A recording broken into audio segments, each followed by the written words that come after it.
ਤੁਸੀਂ ਦੇਖ ਰਹੇ ਹੋ ਜਗਬਾਣੀ ਟੀਵੀ। ਮੈਂ ਸੁਨੀਲ ਕੁਮਾਰ। ਅੱਜ ਗੱਲ ਕਰਾਂਗੇ ਸਿਆਸੀ ਪਾਰਟੀਆਂ ਦੀ, ਕਿਉਂਕਿ ਮੁਲਕ ਭਰ ਦੇ ਵਿੱਚ ਕਈ ਸਿਆਸੀ ਪਾਰਟੀਆਂ ਹਨ, ਪਰ ਚਰਚਾ ਦਾ ਵਿਸ਼ਾ ਬਣ ਗਿਆ ਹੈ ਵਰਤਮਾਨ ਦੇ ਵਿੱਚ, ਕਿਉਂਕਿ ਸਿਆਸੀ ਪਾਰਟੀਆਂ ਦੀ ਜੋ ਚਾਂਦੀ ਹੋ ਰਹੀ ਹੈ ਉਹ ਵੀ ਚੰਦੇ ਕਰਕੇ। ਸਿਆਸੀ ਪਾਰਟੀਆਂ ਨੂੰ ਕਿੱਥੋਂ ਕਿੰਨਾ ਫੰਡ ਆ ਰਿਹਾ, ਇਸ ਬਾਰੇ ਆਉਂਦੇ ਦਿਨਾਂ ਦੇ ਵਿੱਚ ਸ਼ਾਇਦ ਇਲੈਕਸ਼ਨ ਕਮਿਸ਼ਨ ਹੋਰ ਡਾਟਾ ਸਾਂਝਾ ਕਰ ਸਕਦਾ, ਲੇਕਿਨ ਹਾਲ ਹੀ ਦੇ ਵਿੱਚ ਜੋ ਡਾਟਾ ਸਿਆਸੀ ਪਾਰਟੀਆਂ ਦੇ ਸੰਬੰਧ ਦੇ ਵਿੱਚ ਇਲੈਕਸ਼ਨ ਕਮਿਸ਼ਨ ਵੱਲੋਂ ਸਾਂਝਾ ਕੀਤਾ ਗਿਆ, ਉਹਦੇ ਵੇਖਣ ਤੋਂ ਬਾਅਦ ਇਹੀ ਜਾਪਦਾ ਹੈ ਕਿ ਚੰਦੇ ਨਾਲ ਸਿਆਸੀ ਪਾਰਟੀਆਂ ਦੀ ਖੂਬ ਚਾਂਦੀ ਹੋ ਰਹੀ ਹੈ। ਮੀਡੀਆ ਰਿਪੋਰਟ ਦੀ ਜੇਕਰ ਮੰਨੀਏ ਤਾਂ ਭਾਰਤੀ ਜਨਤਾ ਪਾਰਟੀ ਨੂੰ 614.53 ਕਰੋੜ ਰੁਪਏ ਚੰਦੇ ਦੇ ਵਿੱਚ ਮਿਲੇ ਹਨ, ਜਦਕਿ ਕਾਂਗਰਸ ਪਾਰਟੀ ਨੂੰ 95.46 ਕਰੋੜ ਰੁਪਏ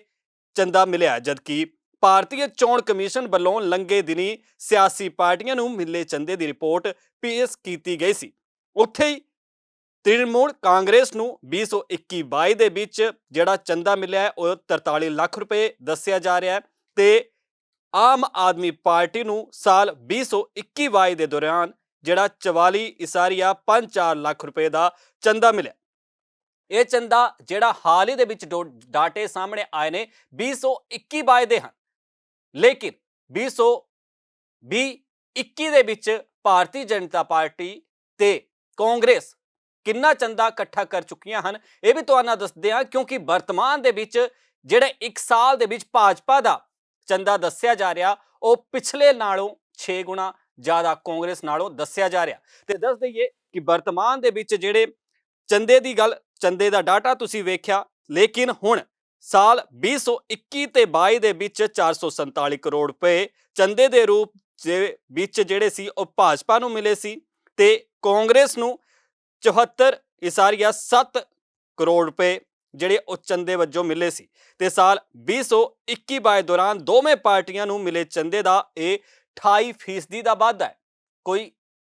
10 ਜਾਂ 5% ਦਾ ਨਹੀਂ। ਲੇਕਿਨ ਇੰਨੇ ਵੱਡੇ ਆંકੜੇ ਜਿਹੜੇ ਇਕੱਠੇ ਕੀਤੇ ਜਾ ਰਹੇ ਨੇ, ਕਿਉਂਕਿ ਵਿਧਾਨ ਸਭਾ ਚੋਣਾਂ ਕਈ ਸੂਬਿਆਂ ਦੇ ਵਿੱਚ ਹੋਈਆਂ ਹਨ, ਤੇ ਵਿਧਾਨ ਸਭਾ ਚੋਣਾਂ ਤੋਂ ਪਹਿਲਾਂ ਤੇ ਇਸੇ ਦਰਮਿਆਨ ਜਦੋਂ ਪ੍ਰਚਾਰ ਚੱਲਦਾ ਹੈ ਤਾਂ ਚੰਦਾ ਜਿਹੜਾ ਸਿਆਸੀ ਪਾਰਟੀਆਂ ਨੂੰ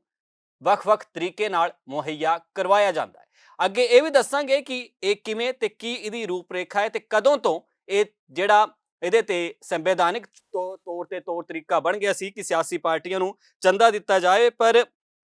ਦੱਸ ਦਈਏ ਕਿ ਚੋਣ ਕਮਿਸ਼ਨ ਦੇ ਨਿਯਮਾਂ ਮੁਤਾਬਿਕ ਦੇਸ਼ ਦੀਆਂ ਸਾਰੀਆਂ ਰਾਜਨੀਤਿਕ ਪਾਰਟੀਆਂ ਨੂੰ 20,000 ਤੋਂ ਜ਼ਿਆਦਾ ਵਾਲੇ ਚੰਦੇ ਸੰਬੰਧੀ ਹਿਸਾਬ ਦੇਣਾ ਹੁੰਦਾ ਹੈ। ਇਸ ਦੇ ਨਾਲ ਹੀ ਰਾਜਨੀਤਿਕ ਦਲਾਂ ਨੂੰ ਚੋਣ ਕਮਿਸ਼ਨ ਸਾਹਮਣੇ ਵੀ ਇੱਕ ਰਿਪੋਰਟ ਪੇਸ਼ ਕਰਨੀ ਪੈਂਦੀ ਹੈ ਕਿ ਜਿਹੜਾ ਚੰਦਾ ਉਹਨਾਂ ਨੇ ਇਕੱਠਾ ਕੀਤਾ ਹੈ, ਜੇਕਰ ਉਹ 20,000 ਤੋਂ ਵੱਧ ਆ ਤਾਂ ਉਹ ਕਿੱਥੋਂ ਆਇਆ ਤੇ ਕਿਹਨੇ ਦਿੱਤਾ। ਇਸ ਸੰਬੰਧ ਦੇ ਵਿੱਚ ਵੀ ਚੋਣ ਕਮਿਸ਼ਨ ਨੂੰ ਸਾਰੀਆਂ ਹੀ ਜਿਹੜੀਆਂ ਰਾਸ਼ਟਰੀ ਪਾਰਟੀਆਂ ਹਨ ਜਾਂ ਜਿਨ੍ਹਾਂ ਦੀ ਐਲੀਜੀਬਿਲਿਟੀ ਚੰਦੇ ਇਕੱਠੇ ਕਰਨ ਦੀ ਹੈਗੀ ਆ, ਉਹਨਾਂ ਪਾਰਟੀਆਂ ਨੂੰ ਚੋਣ ਕਮਿਸ਼ਨ ਦੇ ਸੰਬੰਧ ਦੇ ਵਿੱਚ ਦੱਸਣਾ ਪੈਂਦਾ ਹੈ। ਲੇਕਿਨ ਸਿਆਸੀ ਪਾਰਟੀਆਂ ਨੂੰ ਫੰਡ ਦੇਣਾ ਵੀ ਕੋਈ ਆਸਾਨ ਗੱਲ ਨਹੀਂ ਹੈ, ਇਸ ਦੇ ਲਈ ਵੀ ਕਾਨੂੰਨ ਬਣਾਇਆ ਗਿਆ। ਲੇਕਿਨ ਇਸ ਦੇ ਨਾਲ ਹੀ ਦੱਸ ਦਈਏ ਕਿ ਹੋਰ ਜਿਹੜੀਆਂ ਵੱਡੀਆਂ ਪਾਰਟੀਆਂ ਹਨ, ਜਿਹੜੀਆਂ ਸਾਊਥ ਇੰਡੀਆ ਜਾਂ ਈਸਟ ਇੰਡੀਆ ਵਾਲੇ ਪਾਸੇ ਦੀਆਂ ਹਨ, ਉਹਨਾਂ ਵਾਲੇ ਬਾਰੇ ਵੀ ਦੱਸਦੇ ਆ ਕਿ ਭਾਜਪਾ, ਕਾਂਗਰਸ, ਆਮ ਆਦਮੀ ਪਾਰਟੀ ਤੇ TMC ਨਾਲ ਹੋਰ ਵੀ ਕਈ ਪਾਰਟੀਆਂ ਹਨ, ਜਿਨ੍ਹਾਂ ਦੇ ਉੱਤੇ ਚੁਣਾਵ ਆਯੋਗ ਨੇ ਜਿਹੜਾ ਡਾਟਾ ਸਾਂਝਾ ਕੀਤਾ ਹੈ ਉਹਦੇ ਮੁਤਾਬਿਕ ਜਿਹੜਾ ਸੀ ਉਹ CPIM ਨੂੰ ਜਿਹੜਾ ਸੀ ਉਹ ਨੁਕਸਾਨ ਹੋਇਆ, ਤੇ 2021 ਦਰਮਿਆਨ ਜਿਹੜਾ CPIM ਨੂੰ 12.8 ਕਰੋੜ ਰੁਪਏ ਮਿਲੇ ਸੀ, ਜਦਕਿ ਇਸ ਸਾਲ 10.5 ਕਰੋੜ ਹੀ CPIM ਨੂੰ ਚੰਦਾ ਇਕੱਠਾ ਹੋਇਆ। ਇਸੇ ਤਰੀਕੇ ਦੇ ਨਾਲ 21% ਜਿਹੜਾ ਨੁਕਸਾਨ ਜਿਹੜਾ ਜੋੜ ਤੋੜ ਕੇ ਦੱਸਿਆ ਜਾ ਰਿਹਾ ਹੈ, ਤੇ ਇਸ ਦੇ ਨਾਲ ਹੀ NCP ਨੂੰ ਵੀ ਜ਼ਿਆਦਾ ਚੰਦਾ ਹਾਸਿਲ ਕਰਨ ਦੇ ਵਿੱਚ ਤੀਜੇ ਨੰਬਰ ਤੇ ਪਾਰਟੀ ਰਹੀ ਹੈ, ਤੇ ਇਸ ਨੂੰ 57.9 ਕਰੋੜ ਰੁਪਏ ਮਿਲੇ ਹਨ, ਜਦਕਿ NCP ਨੂੰ ਲੰਘੇ ਵਰੇ 26.2 ਕਰੋੜ ਰੁਪਏ ਮਿਲੇ ਸੀ, ਜੋ ਕਿ ਲੰਘੇ ਵਰੇ ਦੀ ਤੁਲਨਾ ਜਿਹੜਾ ਵਰਤਮਾਨ ਦੇ ਵਿੱਚ NCP ਨੂੰ ਫੰਡ ਇਕੱਠਾ ਹੋਇਆ ਉਹ 5-20 ਜਾਂ 6 ਨਹੀਂ 120% ਜਿਹੜਾ ਉਹਦੇ 'ਚ ਵਾਧਾ ਦਰਜ ਕੀਤਾ ਗਿਆ, ਕਿਉਂਕਿ 120% ਕੋਈ ਘੱਟ ਵਾਧਾ ਨਹੀਂ ਹੈਗਾ। ਇੱਕ ਪਾਸੇ ਜਿੱਥੇ ਭਾਜਪਾ ਨੂੰ ਕਾਂਗਰਸ ਨਾਲੋਂ ਇਸ ਬਾਰੇ 6 ਗੁਣਾ ਜ਼ਿਆਦਾ ਵਾਧਾ ਹੋਇਆ, ਤੇ ਦੂਜੇ ਪਾਸੇ NCP ਨੂੰ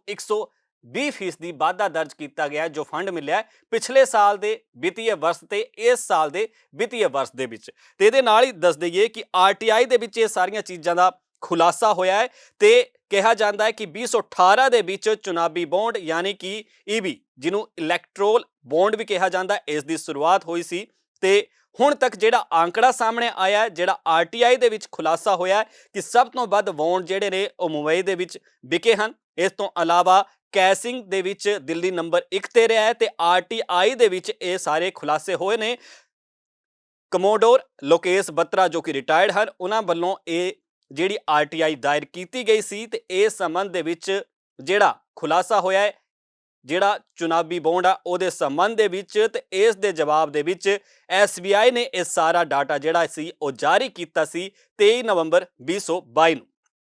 ਕਿਉਂਕਿ 23 ਨਵੰਬਰ ਤੋਂ ਬਾਅਦ ਹੁਣ ਲਗਾਤਾਰ ਇਹ ਚਰਚਾ ਦਾ ਵਿਸ਼ਾ ਬਣ ਗਿਆ ਹੈ। ਲੇਕਿਨ ਚਰਚਾ ਦੇ ਵਿਸ਼ੇ ਦੇ ਵਿੱਚ ਇਹ ਵੀ ਗੱਲ ਕਹੀ ਜਾ ਰਹੀ ਹੈ ਕਿ ਇੱਕ ਪਾਸੇ ਜਿੱਥੇ ਲੰਘੇ ਬਰੇ ਤੋਂ ਬਾਅਦ ਇੰਨੇ ਜ਼ਿਆਦਾ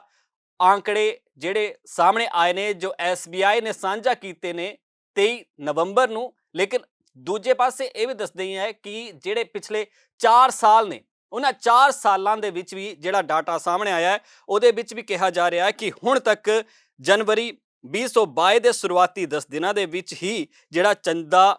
ਇਕੱਠਾ ਕੀਤਾ ਗਿਆ ਸੀ SBI ਨੇ ਕਰੀਬ 1213 ਕਰੋੜ ਦੇ ਜਿਹੜੇ ਇਲੈਕਟਰੋਲ ਬੌਂਡ ਹਨ ਉਹ ਦਿੱਤੇ ਸੀ, ਯਾਨੀ ਕਿ ਉਹਨਾਂ ਦੀ ਵਿਕਰੀ ਹੋਈ ਸੀ। ਇਸ ਤੋਂ ਪਹਿਲਾਂ ਦੱਸ ਦਈਏ ਕਿ 2018 ਦੇ ਵਿੱਚ ਯਾਨੀ ਕਿ 4 ਸਾਲ ਪਹਿਲਾਂ ਇਲੈਕਟਰੋਲ ਬੌਂਡ ਦੇ ਵਿੱਚ ਪੋਲੀਟੀਕਲੀ ਪਾਰਟੀਆਂ ਨੇ ਕੁੱਲ ਜਿਹੜਾ ਹੁਣ ਤੱਕ ਚੰਦਾ ਇਕੱਠਾ ਕਰਨ ਦਾ ਜਿਹੜਾ ਡਾਟਾ ਸਾਹਮਣੇ ਆਇਆ ਸੀ 9007 ਕਰੋੜ ਰੁਪਏ ਸੀ, ਜੋ ਕਿ ਆંકੜਿਆਂ ਦੇ ਹਿਸਾਬ ਨਾਲ ਵੇਖਿਆ ਜਾਵੇ ਤਾਂ ਹੁਣ ਇਸ ਬਾਰੇ ਕਿੰਨਾ ਚੰਦਾ ਇਕੱਠਾ ਹੋਇਆ ਇਹ SBI ਦੇ ਡਾਟੇ ਸਭ ਬੋਲ ਰਹੇ ਨੇ। ਤੇ ਦੂਜੀ ਗੱਲ ਇਹ ਵੀ ਦੱਸੀ ਦਈਏ ਕਿ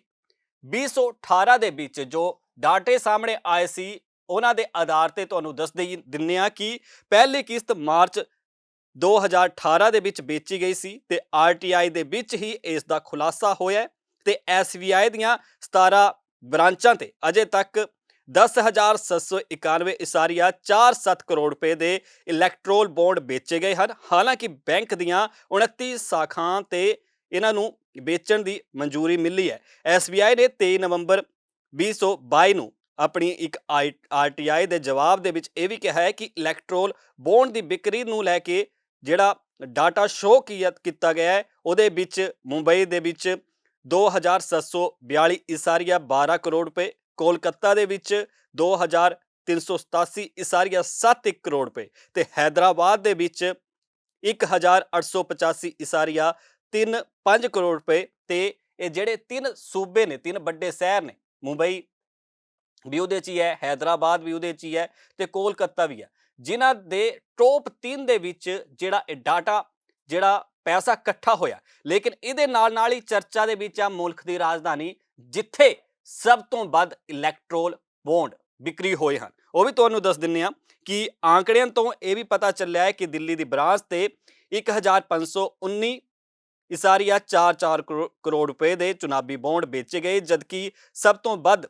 6,748.97 ਕਰੋੜ ਰੁਪਏ ਦੇ ਕੈਸ਼ ਕਰਵਾਏ ਗਏ। ਇਸ ਤੋਂ ਬਾਅਦ ਹੈਦਰਾਬਾਦ ਦੇ ਵਿੱਚ 1,384.03 ਕਰੋੜ ਰੁਪਏ ਦੇ ਤੇ ਕੋਲਕਾਤਾ ਦੇ ਵਿੱਚ 1,012.98 ਕਰੋੜ ਰੁਪਏ ਦੇ ਬੌਂਡ ਕੈਸ਼ ਕਰਵਾਏ ਗਏ। SBI ਦੇ ਆંકੜੇ ਮੁਤਾਬਿਕ ਇਹ ਵੀ ਕਿਹਾ ਜਾ ਰਿਹਾ ਹੈ ਕਿ SBI ਦੀਆਂ 14 ਰੀਜਨਲ ਬ੍ਰਾਂਡ ਤੇ ਬੌਂਡ ਦੇ ਅਨਕੈਸ਼ ਹੋਣ ਦਾ ਜਿਹੜਾ ਡਾਟਾ ਉਹ ਵੀ ਸਾਹਮਣੇ ਆਇਆ ਤੇ ਇਹ ਇੱਥੇ ਹੀ ਨਹੀਂ, ਅਨਕੈਸ਼ ਹੋਣ ਦੀ ਜਿਹੜੀ ਸ਼੍ਰਿੰਖਲਾ ਉਹ ਰੁਕਦੀ ਆ। ਸ੍ਰੀਨਗਰ ਤੇ ਗੰਗਟੋਕ ਦੀਆਂ ਕੁਝ ਇੱਕ ਬ੍ਰਾਂਚਾਂ ਦੇ ਵਿੱਚ 50 ਲੱਖ ਤੇ 2.5 ਕਰੋੜ ਰੁਪਏ ਜਿਹੜੇ ਬੌਂਡ ਦੇ ਤੌਰ ਤੇ ਅਨਕੈਸ਼ ਹੋਏ ਹਨ। ਇਹਨਾਂ ਦੋਵਾਂ ਜਿਹੜੇ ਬ੍ਰਾਂਚ ਹੈ ਉੱਥੇ ਇਹਦੀ ਵਿਕਰੀ ਜਿਹੜੀ ਆ ਉਹ 0 ਵੇਖੀ ਗਈ ਆ। ਤੇ ਇਸ ਦੇ ਨਾਲ ਹੀ ਤੁਹਾਨੂੰ ਇਹ ਵੀ ਦੱਸਦੇ ਆ ਕਿ ਆਖਿਰ ਇਹ ਇਲੈਕਟਰੋਲ ਬੌਂਡ ਹੁੰਦਾ ਕੀ ਆ। ਤੇ ਹੁਣ ਥੋੜੇ ਦਿਨ ਪਹਿਲਾਂ ਇਹਦੇ ਵਿੱਚ ਸੰਸ਼ੋਧਨ ਹੋਇਆ, ਸੋਧ ਕੀਤਾ ਗਿਆ ਤੇ ਉਹਦੇ ਸੰਬੰਧ ਦੇ ਵਿੱਚ ਵੀ ਇੱਕ ਨੋਟੀਫਿਕੇਸ਼ਨ ਜਾਰੀ ਹੋਇਆ। ਦੱਸ ਦਿੰਦੇ ਆ ਕਿ 2017 ਦੇ ਬਜਟ ਦੇ ਵਿੱਚ ਜਦੋਂ ਵਿੱਤ ਮੰਤਰੀ ਅਰੁਣ ਜੇਤਲੀ ਉਸ ਵੇਲੇ ਸੀ ਤੇ ਉਹਨਾਂ ਨੇ ਚੁਣਾਵੀ ਯਾਨੀ ਕਿ ਇਲੈਕਟਰੋਲ ਬੌਂਡ ਸਕੀਮ ਨੂੰ ਪੇਸ਼ ਕੀਤਾ ਸੀ। 29 ਜਨਵਰੀ 2018 ਨੂੰ ਕੇਂਦਰ ਸਰਕਾਰ ਨੇ ਇਸ ਨੂੰ ਨੋਟੀਫਾਈ ਕੀਤਾ ਤੇ ਇੱਕ ਤਰ੍ਹਾਂ ਦਾ ਇਹ ਪ੍ਰੋਸੀਸਰੀ ਨੋਟ ਹੁੰਦਾ ਹੈ, ਜੋ ਕਿ ਬੈਂਕ ਨੋਟ ਵੀ ਜਿਸ ਨੂੰ ਕਿਹਾ ਜਾਂਦਾ ਹੈ, ਸਿਆਸੀ ਲੈਂਗੁਏਜ ਜਾਂ ਜਿਹੜੀ ਇਕਨੋਮਿਕ ਦੀ ਭਾਸ਼ਾ ਹੈ ਉਹਦੇ ਮੁਤਾਬਿਕ। ਇਸ ਤੋਂ ਬਾਅਦ ਭਾਰਤੀ ਨਾਗਰਿਕ ਜਾਂ ਭਾਰਤੀ ਕੋਈ ਵੀ ਕੰਪਨੀ ਇਸ ਨੂੰ ਖਰੀਦ ਸਕਦੀ ਹੈ ਤੇ ਇਸ ਨੂੰ ਖਰੀਦਣਾ ਜੇਕਰ ਤੁਸੀਂ ਚਾਹੁੰਦੇ ਹੋ ਤਾਂ ਭਾਰਤੀ ਸਟੇਟ ਬੈਂਕ ਯਾਨੀ ਕਿ ਸਟੇਟ ਬੈਂਕ ਆਫ ਇੰਡੀਆ ਜਿਹੜੀ ਉਹਦੀਆਂ ਕੁਛ ਇੱਕ ਬ੍ਰਾਂਚਾਂ ਹਨ ਜਿੱਥੇ ਜਾ ਕੇ ਤੁਸੀਂ ਇਸ ਇਲੈਕਟ੍ਰੋਲ ਬੌਂਡ ਨੂੰ ਲੈ ਸਕਦੇ ਹੋ ਤੇ ਇਸ ਨੂੰ ਖਰੀਦ ਸਕਦੇ ਹੋ। ਉਸ ਤੋਂ ਬਾਅਦ ਇਸ ਬੌਂਡ ਨੂੰ ਆਪਣੀ ਪਸੰਦ ਦੀ ਪਾਰਟੀ ਨੂੰ ਡੋਨੇਟ ਕਰ ਸਕਦੇ ਹੋ, ਚਾਹੇ ਉਹ ਪਾਰਟੀ ਇਸ ਪਰ ਉਹਦੇ ਵਿੱਚ ਕਾਨੂੰਨਾਂ ਨੂੰ ਮੁਤਾਬਿਕ ਜਿਹੜੇ ਚੋਣ ਕਮਿਸ਼ਨ ਦੇ ਨਿਯਮ ਹਨ ਉਹਦੇ ਮੁਤਾਬਿਕ ਪਾਰਟੀ ਐਲੀਜੀਬਲ ਹੋਣੀ ਚਾਹੀਦੀ ਹੈ। ਹਾਲਾਂਕਿ ਇਸ ਸੰਬੰਧ ਦੇ ਵਿੱਚ 7 ਨਵੰਬਰ ਨੂੰ ਚੁਣਾਵੀ ਬੌਂਡ ਯੋਜਨਾ ਦੇ ਮੁਤਾਬਿਕ ਕੇਂਦਰੀ ਵਿੱਤ ਮੰਤਰਾਲੇ ਵੱਲੋਂ ਵੀ 1 ਸਾਲ ਦੀ ਲੰਬੀ ਅਵਧੀ ਤੋਂ ਬਾਅਦ ਵਿਕਰੀ ਦੀ ਅਨੁਮਤੀ ਦੇਣ ਦੇ ਲਈ ਇਸ ਦੇ ਵਿੱਚ ਸੰਸ਼ੋਧਨ ਕੀਤਾ ਗਿਆ ਹੈ, ਜਿਸ ਦੇ ਮੁਤਾਬਿਕ ਸਰਕਾਰ ਕਿਸੇ ਵੀ ਸਾਲ ਵਿਧਾਨ ਸਭਾ ਚੋਣਾਂ ਦੇ ਨਾਲ 10 ਦਿਨਾਂ ਦੀ ਸਾਮਾਨਯ 4 ਵਿੰਡੋ ਤੋਂ ਇਲਾਵਾ 15 ਦਿਨਾਂ ਦੀ ਵਿਕਰੀ ਦੀ ਅਧਿਸੂਚਨਾ ਇਸ ਦੀ ਜਾਰੀ ਕਰ ਸਕਦੀ ਆ। ਤੇ ਤੁਸੀਂ ਵੇਖਿਆ ਕਿ ਹੁਣ ਤੱਕ ਜਿਹੜੇ ਡਾਟੇ ਸਾਹਮਣੇ ਆਏ ਨੇ ਉਹਨਾਂ ਮੁਤਾਬਿਕ ਜਿਹੜੀਆਂ ਸਿਆਸੀ ਪਾਰਟੀਆਂ ਨੇ ਮੁਲਕ ਦੀਆਂ ਉਹਨਾਂ ਨੂੰ ਕਿੰਨਾ ਕਿ ਜਿਹੜਾ ਉਹ ਪੈਸਾ ਹਾਸਿਲ ਹੋਇਆ, ਜਿਹੜੀ ਕਿਹਾ ਜਾਂਦਾ ਕਿ ਸਿਆਸੀ ਪਾਰਟੀਆਂ ਨੂੰ ਫੰਡ ਕਿੱਥੋਂ ਆ ਰਿਹਾ ਤੇ ਕੌਣ ਕਰ ਰਿਹਾ, ਇਸ ਸੰਬੰਧ ਦੇ ਵਿੱਚ ਵੀ ਤੁਹਾਨੂੰ ਦੱਸਾਂਗੇ ਵਿਸਤਾਰ ਦੇ ਨਾਲ ਆਪਣੀ ਅਗਲੀ ਪੇਸ਼ਕਸ਼ ਦੇ ਵਿੱਚ ਕਿ ਆਖਿਰ ਇਹ ਇਲੈਕਟ੍ਰੋਲ ਬੌਂਡ ਹੁੰਦਾ ਕੀ ਆ, ਕਿਵੇਂ ਕੰਮ ਕਰਦਾ ਤੇ ਇਹਦੀਆਂ ਹਰ ਇੱਕ ਬਰੀਕੀਆਂ ਨੂੰ। ਲੇਕਿਨ ਫਿਲਹਾਲ ਇਸ ਰਿਪੋਰਟ ਦੇ ਵਿੱਚ ਤੁਸੀਂ ਵੇਖਿਆ ਕਿ ਅਜੇ ਤੱਕ 614 ਕਰੋੜ ਤੋਂ ਵੱਧ ਦੀ ਰਕਮ ਜਿਹੜੀ ਆ ਉਹ ਫੰਡ ਦੇ ਤੌਰ ਤੇ ਕੱਲੀ ਭਾਜਪਾ ਨੂੰ ਮਿਲੀ ਆ, ਜੋ ਕਿ ਕਾਂਗਰਸ ਦੀ ਜਿਹੜੀ ਸਭ ਤੋਂ ਵੱਡੀ ਮੁਲਕ ਦੇ ਵਿੱਚ ਦੂਜੇ ਨੰਬਰ ਤੇ ਪਾਰਟੀ ਕਹੀ ਜਾਂਦੀ ਹੈ ਕਾਂਗਰਸ ਤੇ ਸਭ ਤੋਂ ਪੁਰਾਣੀ ਸਿਆਸੀ ਪਾਰਟੀ, ਉਸ ਦੇ ਮੁਕਾਬਲੇ 6 ਗੁਣਾ ਜ਼ਿਆਦਾ ਹੈ। ਆਮ ਆਦਮੀ ਪਾਰਟੀ ਤੇ TMC ਦੀ ਰੇਸੋ ਵੀ ਤੁਸੀਂ ਵੇਖ ਲਈ। ਲੇਕਿਨ ਹੁਣ ਆਉਂਦੇ ਦਿਨਾਂ ਦੇ ਵਿੱਚ ਕੱਲੀ ਗੱਲ ਦੱਸਾਂਗੇ ਇਸੇ ਸੰਬੰਧ ਦੇ ਵਿੱਚ ਕਿ ਇਲੈਕਟ੍ਰੋਲ ਬੌਂਡ ਹੁੰਦਾ ਕੀ ਆ ਤੇ ਇਹ ਕੰਮ ਕਿਵੇਂ ਕਰਦਾ ਤੇ ਕੀ ਇੱਥੋਂ ਕਿਹੜੀ ਪਾਰਟੀ ਦੀ ਖੂਬ ਚਾਂਦੀ ਹੋ ਰਹੀ ਆ। ਫਿਲਹਾਲ ਇਸ ਸਪੈਸ਼ਲ ਰਿਪੋਰਟ ਦੇ ਵਿੱਚ ਇੰਨਾ ਹੀ। ਮੈਨੂੰ ਦੀ ਇਜਾਜ਼ਤ।